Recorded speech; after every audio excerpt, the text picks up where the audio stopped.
In this video, we will solve a tricky limit by matching it to the definition of the derivative. We'll go slowly and highlight each piece, so the pattern is crystal clear. Here is the limit problem. Read it carefully and do not rush. Step 1. I want to rewrite the number 2 in a way that matches the natural logarithm. Remember, the natural log of e squared is exactly 2. Now I will replace the 2 with natural log of e squared. This is the key move that makes the structure visible. Now place this side by side with the definition of the derivative.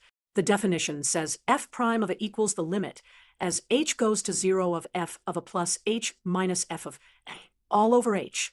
Now we match the pieces. The green part, natural log of e squared plus h, matches f of a plus h.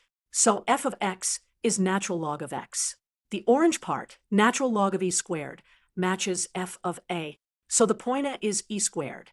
Now take the derivative. The derivative of natural log x is 1 over x. Plug in x equals e squared, and the final answer is 1 over e squared.